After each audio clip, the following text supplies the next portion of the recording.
I've worked in animal hospitals for a lot of years now, and my first clinic was in Brandon. Not too long after I was hired, I had to go into my first euthanasia appointment to help. And I was terrified and sad and didn't really know how that was going to go. I didn't really want to see an animal go through that. We went into the appointment and I didn't know what to expect. The dog was old and sick and the owners had done everything, the vet had done everything, but it was just time.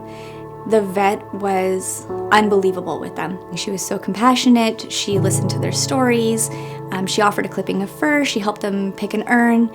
And I really saw that it was really about helping the people go through losing a family member as well, not just helping the dog through this time. After that, I didn't mind going into those appointments at all, but it's always having those conversations with people that they get the ashes or we take a clipping of fur and they don't know what to do with it afterwards. We make a scrapbook or they want to spread the ashes, but I really wanted to have something more that I could offer people. And that's kind of where all this was born.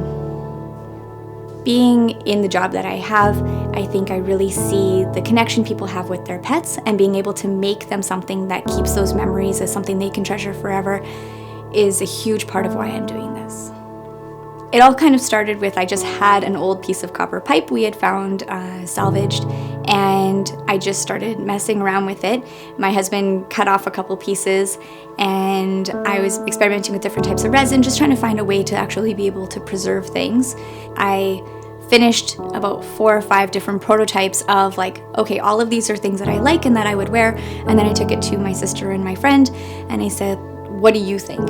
And so they would sit there and try them on and try to destroy them, and we kind of went through that process of okay, this is what's left standing and this is what we still would buy in a store that we would wear ourselves, and that's how we got to where we're at. So I finally had the confidence to actually go out there, apply for markets, go on social media, and it really started to connect me with people that were animal people. If you're a pet person and your pet is part of your life, you get it. So a lot of the pieces I have, a lot of nature pieces, are actually treasures my 5-year-old, my 2-year-old, and I have gone and found, from little dandelions to little pebbles, pine cones, all those tiny things that get overlooked in an average day, but when you really sit and look at it, it is such a beautiful little piece of nature. One of my favorite orders I've had so far was a customer. She's a mom and has 2 little girls, and one of the things that they love to do is hunt for 4-leaf clovers. And as soon as she told me that, it was one of my favorite childhood things, so that was very exciting for me. She brought me these 4-leaf clovers and asked me to make the 3 of them matching necklaces.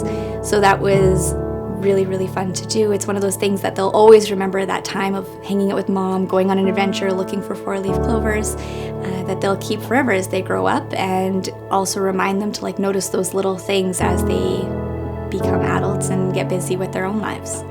Moving forward with this, I'm hoping to make different types of jewelry as well, and just continue collecting people's stories and getting new ideas, and I can help them make those memories.